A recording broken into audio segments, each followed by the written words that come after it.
सामने वालों के मैंडेट का जहां ना लिहाज किया गया, ना एहतराम किया गया, ना उनकी उस वोट की ताकत के मैंडेट को तस्लीम किया गया, बल्कि जिन्होंने वोट गिने, अगर यही ड्रामा करना था तो इस कौम का 50 अरब रुपया खर्च करने की क्या जरूरत थी?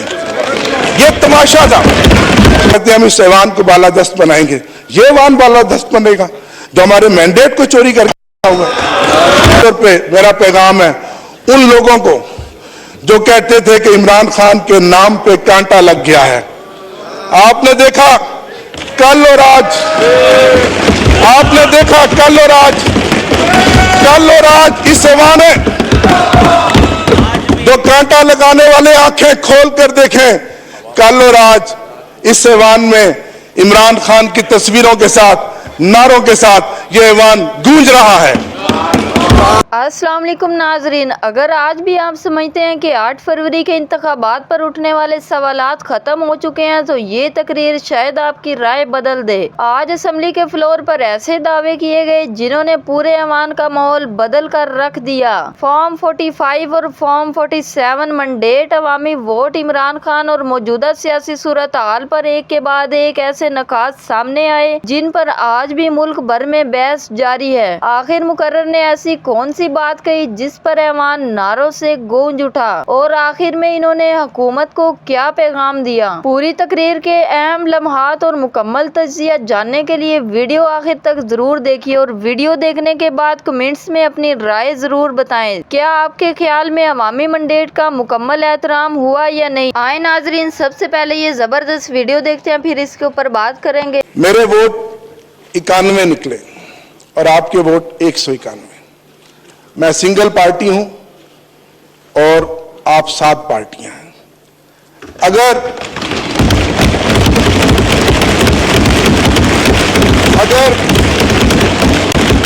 अगर 8 फरवरी का जो इलेक्शन हुआ और जो खामोश इनकलाब था, अगर फॉर्म 45 के मुताबिक इस ऐवान में नतीजा आता तो मेरे वोट 225 होते।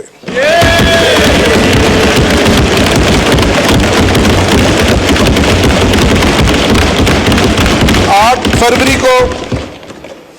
फरवरी को पाकिस्तान की गयूर अवाम ने इमरान खान के नजरियों को, उसकी जद्दोजहद को, उन निशानों को, जो कोई बैंगन था, कोई ढोल था, कोई जूता था, कोई घड़ियाल था, ढूंढ ढूंढ के मोहर लगाई और 180 सीटें हमें दी।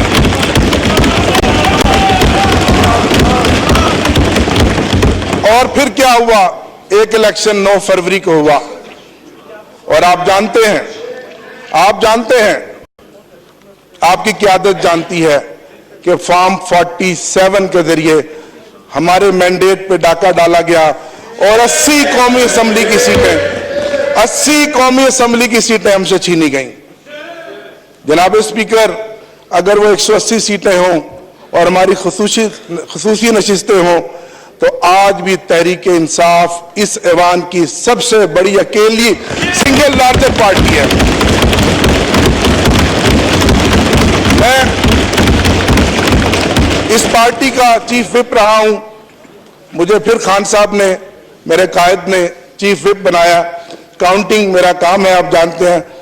मैं 225 सीटों के साथ आज इस ऐवान में खड़ा हूं।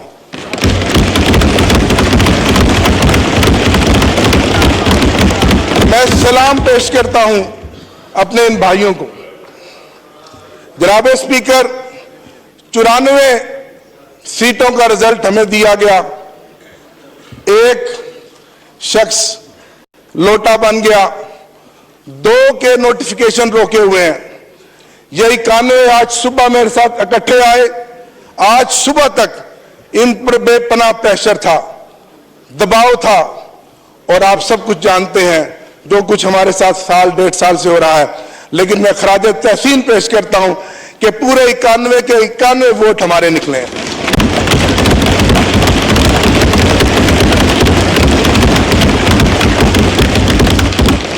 बावजूद इसके कि मेरे समेत, जनाब स्पीकर, यह मौजज़ा है कि हम जिस आग के दरिया को अबूर करके आए हैं, मेरे समेत इस ऐवान में इन मेंबरान में से कोई ऐसा मेंबर नहीं है जिसमें कम से कम 10 पर्चे ना हो, कम से कम 10 मुकदमात ना हो।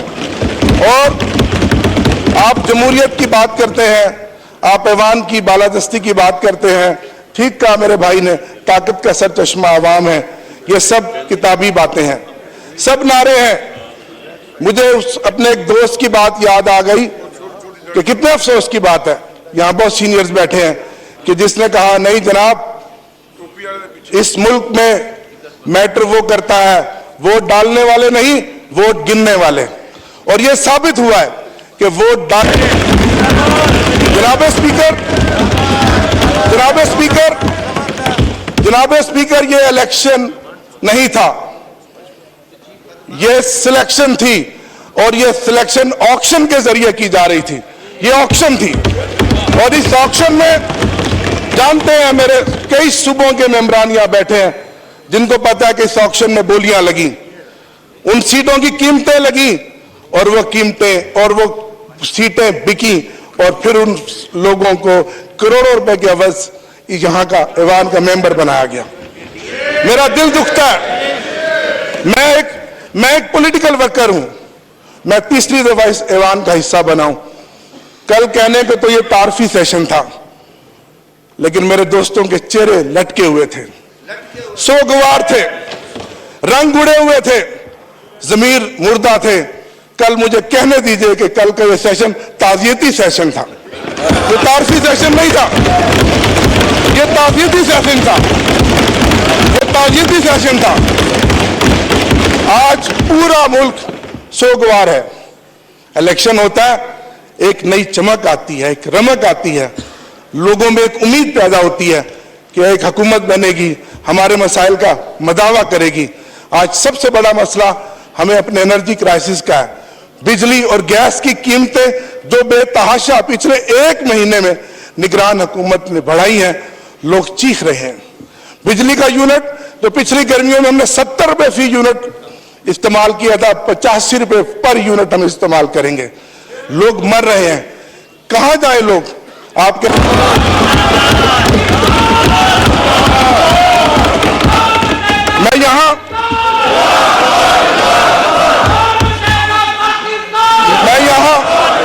मैं यहां खराजे तहसीन पेश करूंगा अपने लीडर इमरान खान साहब को। जनाब स्पीकर, आपने नेशनल कंसेंसस की बात की।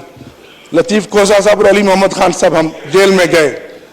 मेरी सारी 4 महीने की जेल कैद बंद की सोबतें, सारे मसाइल, सारी मुश्किलें खत्म हो गई जब मैंने उस मर्द कलंदर को देखा जिस हौसले के साथ वो बैठा है।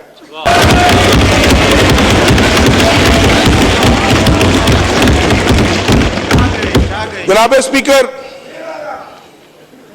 हमारी जीती हुई सीटों का मैंडेट वापस किया जाए, मेरा आपसे मुतालबा है। आपने 2013 में जो किरदार अदा किया, मैं उसका मुतारिफ हूं। हम ताउन करने के लिए तैयार हैं। पहले जो हमारी सीटों पे डाका डाला गया, वो मैंडेट हमें वापस दिया जाए। हमारी खसूसी नशिस्तें जो 91 मेंबरान के साथ हैं, वो वापस दिलाई जाए।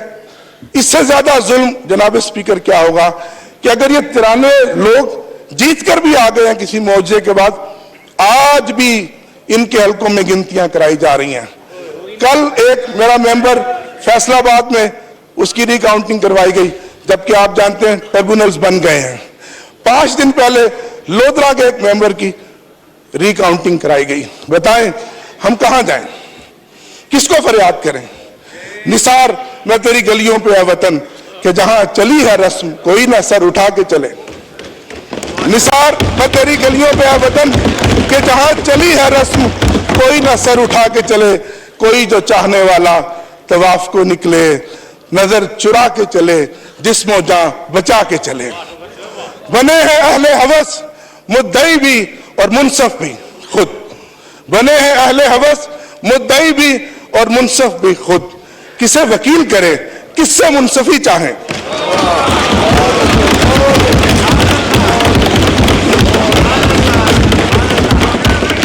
जनाब स्पीकर, मैं इस मौका पर खराज तहसीन पेश करूंगा। खास नाज़रीन, आपने पूरी तकरीर सुनी जिसमें अपोजिशन की जानिब से पाकिस्तान की मौजूदा सियासी सूरत हाल, आम इंतखाबात, अवामी मंडेट और असम्बली के किरदार पर तफसील से बात की गई। मुकर्रर ने अपनी गुफ्तगू के आगाज़ में स्पीकर को मुबारकबाद पेश की, लेकिन इसके बाद इन्होंने इंतखाबी अमल पर शदीद तहफ़्फ़ुज़ात का इजहार किया। इन्होंने कहा कि 8 फरवरी के इंतखाबात में अवाम ने भरपूर अंदाज में अपना हक़ राय दही इस्तेमाल किया और अपनी पसंद के उम्मीदवारों को वोट दिया। इनका दावा था कि अवाम ने मुख्तलिफ इंतखाबी निशानात पर मोहर लगाकर अपनी राय का इजहार किया, लेकिन बाद में इंतखाबी नताइज के हवाले से ऐसे वाक़यात पेश आए जिन पर आज भी सवालात उठाए जा रहे हैं। मुकर्रर के मुताबिक इनकी जमात को जितनी नशिस्तें मिलनी चाहिए थी इतनी नहीं मिल सकी और इसी वजह से वो आज भी अपने मंडेट की वापसी का मुतालबा कर रहे हैं। तकरीर के दौरान इन्होंने फॉर्म 45 और फॉर्म 47 का भी जिक्र किया और कहा कि इनके मुताबिक असल नताइज और सरकारी नताइज में फ़र्क मौजूद है। इन्होंने मुतालबा किया कि जिन हलकों पर एतराज़ात हैं वहाँ मुकम्मल शफाफियत के साथ तहकीकात होनी चाहिए ताकि आवाम का एतमाद इंतखाबी निज़ाम पर दोबारा बहाल हो सके।